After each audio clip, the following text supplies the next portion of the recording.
I'm a former foreign correspondent for the New York Times. I was overseas for 20 years. I spent 5 years reporting on the conflicts in Central America in the early 1980s. I spent 7 years in the Middle East, much of that time on the Palestine-Israel conflict. I also covered the first Gulf War. I went into Kuwait with 1st Battalion, 1st Marines. I was in Basra during the Shiite uprising. I was taken prisoner for a week and then released. Well, having spent 20 years on the outer reaches of empire, I'm acutely aware of the crimes of empire. I'm talking about the American empire, as well as their proxies.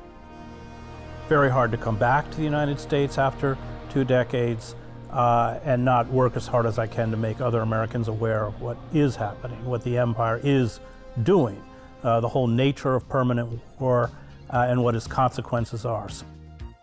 Found that 66% of likely voters strongly or somewhat agree that the U.S. should call for a ceasefire, a percentage that rises to 80% among Democrats. Joining me to discuss the grassroots effort to impose a ceasefire is Medea Benjamin, a co-founder of the feminist anti-war group Code Pink. And now we're seeing the call for another tranche, enormous tranche of money, $104 billion that the administration is asking for, that is just mana for these weapons companies. Public transportation is a wreck. Our cities are decaying and our infrastructure is collapsing. And that's because we divert 50% of all discretionary spending towards a war industry that is unchecked, uncontrolled, and unregulated.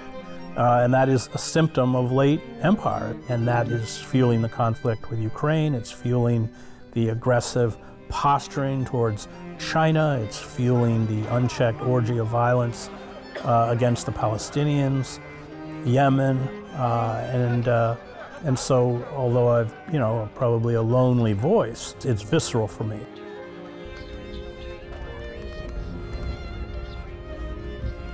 Use the Swiss passport in Iran, and also in Gaza, I would use my Swiss passport.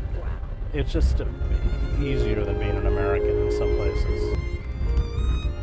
Well, the problem is that the United States, really, its diplomatic service has been rendered impotent in the sense that, even when I was overseas, the embassy was controlled by the military and the CIA.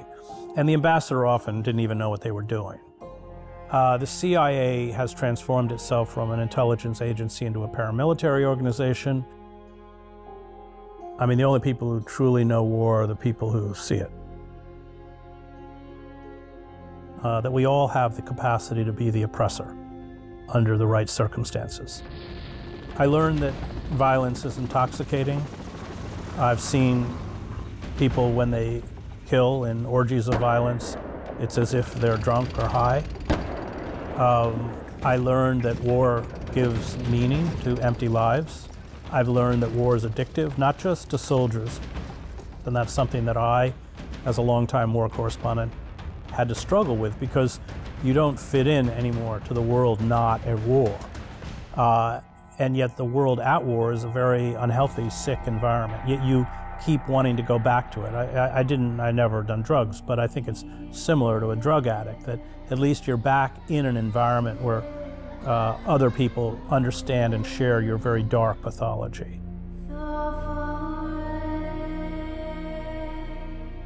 So in a war, everything's stripped away. All of the facade is stripped away, and it's this kind of visceral experience with evil.